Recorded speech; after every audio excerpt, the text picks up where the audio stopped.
welcome to the Grown Up Group. This is a podcast of regular people tackling the world from a Black perspective. Hi, guys. I'm Ty, and this is Joe. And I wanted to get and revisit our conversation on sexual independence. And I want to give you a male perspective. Joe, what's your thoughts? I mean, listen, there's there's a couple of sides to it. I mean, everyone has their individual views about sexual independence and what they want to do versus what society thinks they should do and what they should be.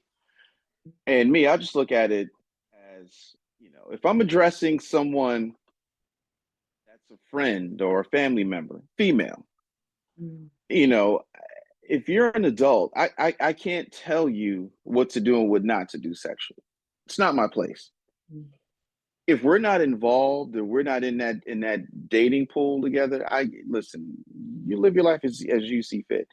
But if I care about you, I'm just going to tell you, hey, listen, be careful. And if you ask me from a male perspective, well, how would men see me being this way? And I'm gonna tell you flat out, I'm gonna tell you what it is. I mean, most men would probably, no, not even most.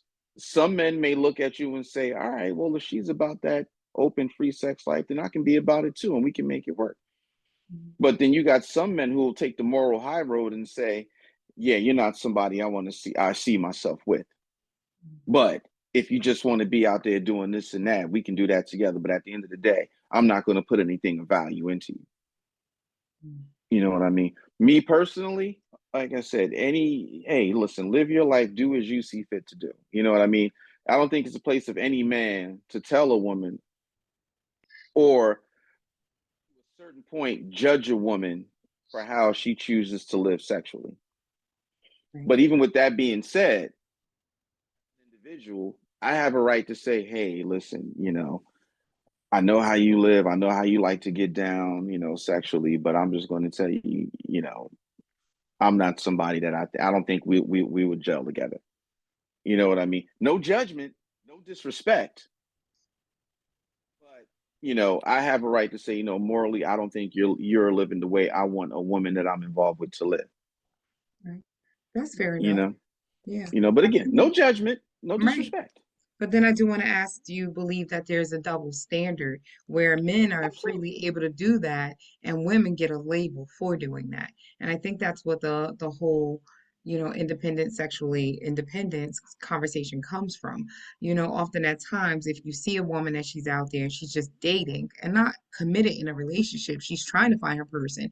But if you say, "Oh, well, we went out, we had a great time and I had sex and that was great," but he may not be my person. He may not be the person I see myself with the longevity. And they continue to date and then, move on to another male.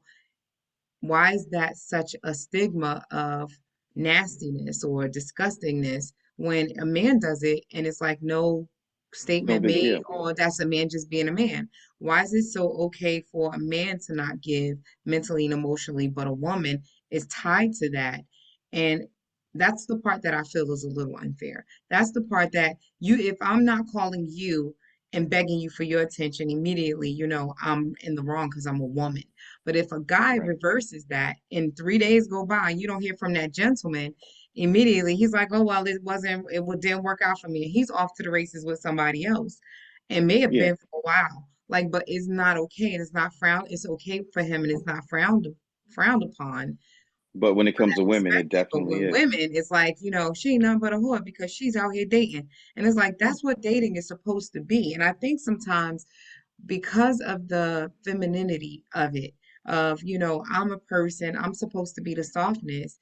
And when Mhm. you're not met with that or the desperation of, oh, pick me mentality, think about it. Because men hold that card to say, I choose you. And I think that's the part that women are starting to realize, like, well, he's not going to choose me. If he's not going to choose me, I get to pick too, and I get to have a say too.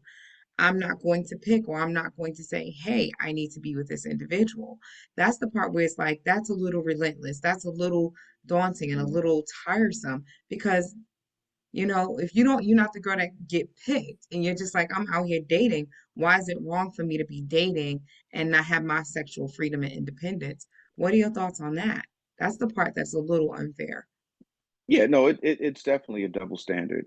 And I guess it comes from decades and generations of women being seen as, you know, you have to be this properly, you have to be that properly, you have to be honorable, you have to be something that, and I hate to use it, but you have to be something that a man would want. Mhm. You know what I mean? Like, I've heard it said before that, forgive me for being vulgar, but No, please. women fuck who they want, Mm, men marry who they want. right. It's very You true. know what I mean? Yeah. So, and so when it's looked upon that, okay, it's okay for you to be a loose woman when I want to be a loose man. But now when it comes down to me, I want a woman to settle down. I want a wife. I want a mother. You're Right. not good enough for that. Yeah. Yeah. You know what I mean? So I think that's where that double standard comes from. You know what I mean? To the point where it just gets, all right, well, if you out there doing you being a loose woman, nobody's gonna want you. Right. So your value to me is low. It's down here. And that's where the double standard comes into play. But yet, a man, and it goes back, like I said, generations. A man could go out there, do what he want. And again, if you go back, even black culture, white culture, whatever, you Right. go back in the day, 40s, 50s, 60s, whatever, you had men who had families. Yep. Like Mhm. not a family, but families. Yeah. Yeah. Multiple. Yes. And they Yeah. came home to that wife who sat home all day, cleaning, cooking, taking care of the kids. She knew. Hmm. You had two, three kids over here, another one over there. But what did she do? She stayed home because she knew she was the one that he put a certain amount of value in. Hmm. He ain't going home to the mother hoes. Yeah, he might go over there, play with the kids for 20 minutes, give her $25, and then he coming back home to her. Because that's where he sees value, Hmm. you know? And I think that's where that whole double standard gets put into play. Personally, I don't think it's right. I don't agree with it, but I didn't create it. No man today created it. Yeah, so I thought like maybe even more so the perspective from biblical times and the Bible Hmm. and the teaching. So if you're from a Christian faith, and I know a lot of people visit churches and they have their synagogues and kingdom halls, etc.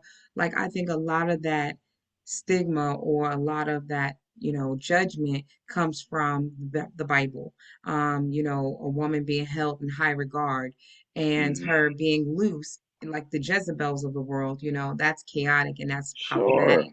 Not to say that Jezebel wasn't a sinner, she was a sinner, but you get what I'm Yeah. saying? Like it's like she was not able to be sexually free, even though they felt that she was luring men. They never put the blame on a man being lured in by Jezebel. Because I think that there's a part of it that should have been some equal accountability. It's not just, oh, she's cheating with other people's husbands. It's also husbands are going there to cheat with her. And Right. that's the accountability that I think from a Christian, they put their blinders on and they say, well, it's not Sure. on the man, it's on the woman. She should have said no to that man knowing he's married and I'm like, well, he came to visit Yeah. that yard and he came, to circle back. So those are the Oh, little she things that tempted him. he tempted She him, she right? she she played upon his weaknesses as a man Yeah, and yeah, things like that. And that's where yep, it all comes from. Yeah. yeah. So I thought about that and I said, I would love to get a male perspective and hear your thoughts on it because I know that it's out there. I know that a man will look at a woman and devalue her based on how many partners she's been with or how many Absolutely. people, Based on her body count, automatically, she's not the yeah, one I want to be immediately. with. Yes, yes, Yeah. Yeah. absolutely. So that plays a huge part. So I thank you though very much for giving a male perspective. That's something I would have really appreciated, just hearing it and getting that feedback. Thank you so much.